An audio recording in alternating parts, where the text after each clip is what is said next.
السلام علیکم. ہم سب دن میں کتنی بار الحمدللہ کہتے ہیں؟ شاید بے شمار مرتبہ. جی بالکل. لیکن کیا یہ صرف ایک کہہ لیں عادت ہے یا اس کے پیچھے کوئی گہری بات بھی چھپی ہے؟ آج ہم کوشش کرتے ہیں کہ اس چھوٹے سے جملے کے اندر جو معنی کے خزانے ہیں ان کو تھوڑا سا دیکھیں.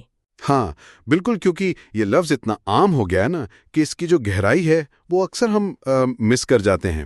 یہ صرف شکریہ کہنے سے تو یقیناً بہت زیادہ ہے. تو پھر شروع کہاں سے کریں؟ شاید اس بات سے کہ عام طور پر ہم شکر یعنی تھینکس اور ثنا یعنی پریز کو الگ الگ سمجھتے ہیں. جی. لیکن الحمدللہ میں یہ دونوں ایک ساتھ کیسے آ گئے؟ کیا یہ بس ایسے ہی ہے کہ دو چیزوں کو جوڑ دیا ہے؟ نہیں، یہ صرف جوڑنا نہیں ہے، یہ اصل میں ان کو ایک کرنا ہے. دیکھیں، اگر ہم کہتے فرض کریں شکر بھی اللہ کے لیے اور ثنا بھی، تو اس سے تھوڑا سا یہ لگ سکتا ہے کہ شاید کچھ چیزوں پر شکر ہے اور کچھ پر تعریف. اچھا، جیسے الگ الگ موقع ہوں. ہاں، جیسے آپ کے پاس سائیکل بھی ہو اور گاڑی بھی، تو ضروری نہیں کہ آپ دونوں ایک ہی وقت میں استعمال کر رہے ہوں. لیکن الحمدللہ کہنا ایسا ہے جیسے یہ دونوں چیزیں، مطلب ہر نعمت پر شکر اور ہر کمال پر تعریف، یہ ہمیشہ ایک ساتھ ہیں، لازم و ملزوم ہیں. لازم و ملزوم، ٹھیک. اور یہ دونوں کی دونوں صرف اللہ کے لیے ہیں. اس ایک جملے نے ساری تعریفوں اور شکر کو اللہ کے لیے ہی خاص کر دیا ہے، یکجا کر دیا ہے. یعنی جب الحمدللہ کہا تو تعریف اور شکر کو الگ کر ہی نہیں سکتے. یہ تو بہت ہی دلچسپ بات ہے. اچھا، اسی طرح ایک اور فرق ہے جو میں نے نوٹ کیا ہے. جمعہ خطبے میں ہم اکثر سنتے ہیں ان الحمدللہ. جی بالکل. لیکن قرآن کی شروعات سورہ فاتحہ میں صرف الحمدللہ ہے. یہ انا یعنی بے شک، اس کا فرق کیوں ہے یہاں؟ جی، اس کی وجہ بڑی خوبصورت ہیں. دیکھیں، پہلی بات تو یہ ہے کہ جب ہم کسی بات پر زور دینے کے لیے، تاکید کے لیے انا لگاتے ہیں، ہاں، تو وہ بات خبریہ ہو جاتی ہے. مطلب اس کا مقصد ہوتا ہے کسی دوسرے کو کچھ بتانا، کسی کو یقین دلانا. جیسے خطیب. بالکل، جیسے خطیب منبر سے انا کے ساتھ اعلان کرتے ہیں کہ بے شک ساری تعریف اللہ کے لیے ہے. وہ وہاں موجود لوگوں کو یہ حقیقت یاد دلا رہے ہوتے ہیں، ان کو خبر دے رہے ہوتے ہیں. صحیح. لیکن جب آپ فرض کریں بہت تھکے ہوئے ہوں اور آرام سے کرسی پر بیٹھیں اور ایک دم دل سے نکلے الحمدللہ، تو اس وقت آپ کسی کو خبر نہیں دے رہے ہوتے. وہ آپ کے اپنے احساس کا، آپ کے جذبے کا اظہار ہوتا ہے. اچھا، تو سورہ فاتحہ میں انا کا نہ ہونا اس طرف اشارہ ہے کہ یہ صرف خبر دینا نہیں ہے، یہ کچھ اور بھی ہے. جی، یہ اس طرف اشارہ ہے کہ فاتحہ میں الحمدللہ کہنا بندے کا اپنے رب سے وہ جو براہ راست دل کا تعلق ہے اس کا اظہار ہے. یہ ایک جذباتی پکار بھی ہو سکتی ہے، ایک احساس کا اظہار بھی. اور دوسری اور شاید اس سے بھی گہری بات یہ ہے کہ عربی زبان میں زور جیسے انا ہے وہ تب استعمال ہوتا ہے جب آپ کو لگے کہ سامنے والے کے دل میں شاید کوئی شک ہے. اچھا، تو فاتحہ میں اس کا نہ ہونا یہ بتاتا ہے کہ الحمدللہ یعنی ہر تعریف اللہ کے لیے ہے. یہ ایک ایسی فطری سچائی ہے، ایسی یونیورسل ٹروتھ ہے جسے انسان کی روح، اس کا جو اندرون ہے، وہ پہلے سے مانتا ہے، چاہے اس کا ظاہری عقیدہ کچھ بھی ہو. یعنی یہ ہماری فطرت میں ہے. جی بالکل. اس حقیقت کے لیے کسی تاکید، کسی انا کی ضرورت نہیں ہے. یہ ہماری بنیادی ساخت کا، ہماری فطرت کا حصہ ہے. اسی لیے تو بعض لوگ فاتحہ کو فطرت کی صورت بھی کہتے ہیں. فطرت کی صورت، واہ، گویا یہ ہماری روح کی آواز ہے. سبحان اللہ. اچھا، ایک اور لفظ ہے جو کبھی کبھی سننے میں آتا ہے، وہ ہے حمدن للہ. کیا یہ الحمدللہ سے مختلف ہے یا بس کہنے کا ایک اور طریقہ ہے؟ نہیں، اس میں بھی ایک نیوانس ہے، ایک باریکی ہے.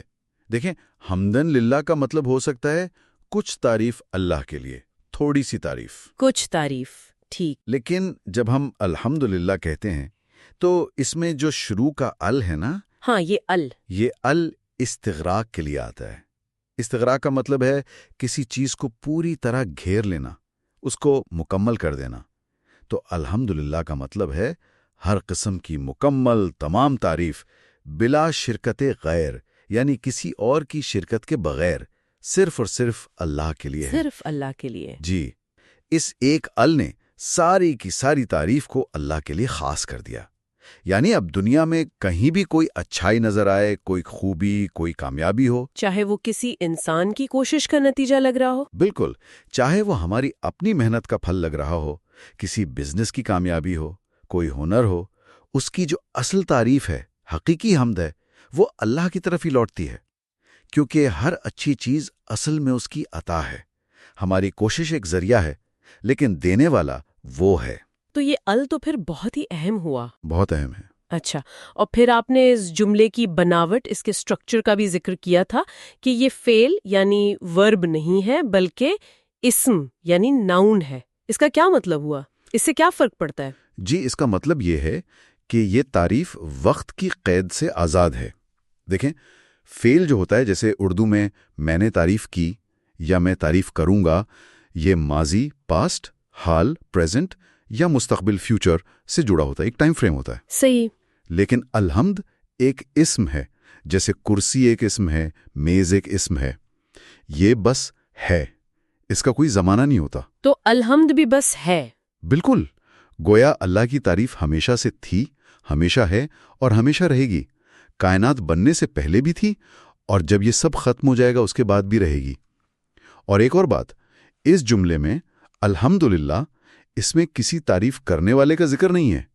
فعل میں ہوتا نا میں نے تعریف کی، یہاں کوئی کرنے والا یعنی فاعل نہیں ہے۔ یہ تو میں نے سوچا ہی نہیں تھا۔ اس کا مطلب یہ ہے کہ یہ تعریف کسی تعریف کرنے والے کی محتاج بھی نہیں ہے۔ اللہ کی تعریف قائم ہے، چاہے کوئی کرے یا نہ کرے۔ یہ تو حیران انگیز ہے۔ لیکن پھر یہاں ایک سوال آتا ہے، اور یہ اکثر لوگوں کے ذہن میں آتا ہے۔ جی، اگر تعریف پہلے سے ہی اللہ کے لیے قائم ہے اور وہ کسی کی محتاج بھی نہیں، تو پھر اللہ کو ہماری تعریف کی کیا ضرورت ہے؟ ہمارے الحمدللہ کہنے سے کیا فرق پڑتا ہے؟ بہت اچھا سوال ہے اور بہت اہم سوال ہے۔ دیکھیں، الحمدللہ کا مطلب ہی یہی ہے کہ تعریف اللہ کا حق ہے، اس کے لیے ثابت ہے، قائم ہے، چاہے کوئی مخلوق ہو یا نہ ہو، چاہے کوئی تعریف کرے یا نہ کرے۔ اللہ کی بزرگی، اس کا جلال، وہ کسی کی تعریف کا محتاج نہیں ہے۔ قرآن میں آتا ہے نا، سورہ الرحمن میں، وَيَبْقَى وَجْهُ رَبِّكَ ذُو الْجَلَالِ وَالْإِكْرَامِ۔ جی، اور تیرے رب کی ذات باقی رہے گی جو جلال اور اکرام والی ہے۔ بالکل، یعنی جب ہر چیز فنا ہو جائے گی، کوئی تعریف کرنے والا نہیں بچے گا، تب بھی اس کا جلال، اس کی بزرگی باقی رہے گی۔ اس جلال کو کسی جلال بیان کرنے والے کی ضرورت نہیں ہے۔ تو پھر ہمارا کہنا، ہمارا الحمدللہ کہنا دراصل ہماری اپنی ضرورت ہے۔ یہ ہماری بندگی کا، ہماری ابدیت کا اظہار ہے۔ یہ اس عظیم حقیقت کا اقرار ہے جو پہلے سے موجود ہے، اور اس اقرار سے، اس یاد دہانی سے ہم خود فائدہ اٹھاتے ہیں۔ ہمارا دل اللہ کی طرف متوجہ ہوتا ہے، ہمارے اندر شکر گزاری پیدا ہوتی ہے۔ سبحان اللہ، یعنی یہ ہمارے اپنے فائدے کے لیے۔ بالکل، اس حقیقت کا اقرار کرنا جو ہے ہی۔ تو اس ساری گفتگو کا اگر میں خلاصہ کروں تو یہ نکلا کہ الحمدللہ صرف شکر ادا کرنے کا ایک لفظ نہیں ہے، ہرگز نہیں، بلکہ یہ ایک پورا اعلان ہے، ایک اقرار ہے کہ ہر قسم کی کامل تعریف، ہر کمال، ہر خوبی، ہر وقت میں، ماضی، حال، مستقبل، صرف اور صرف اللہ کے لیے ہے۔ جی، اور یہ وہ سچائی ہے جو اصل میں ہماری فطرت میں، ہماری روح میں گوندی ہوئی ہے۔ بالکل صحیح۔ اور شاید یہاں ایک سوال کے ساتھ بات ختم کی جا سکتی ہے جو سننے والے اپنے ساتھ لے جا سکیں۔ ضرور۔ کہ اگر یہ اقرار الحمدللہ یہ ہماری فطرت کا حصہ ہے، تو پھر روزمرہ کی زندگی میں جب ہمیں نعمتیں ملتی ہیں یا کبھی مشکلات آتی ہیں، تو اس جملے کے پورے مفہوم کو، اس کی پوری گہرائی کو سوچ سمجھ کر شعوری طور پر یاد رکھنا، یہ ہمارے نظریے کو، ہمارے پرسپیکٹو کو، چیزوں کو دیکھنے کے انداز کو کس طرح بدل سکتا ہے۔ بہت خوب، اس پر ضرور سوچنا چاہیے۔ جزاک اللہ خیر۔ وایاک۔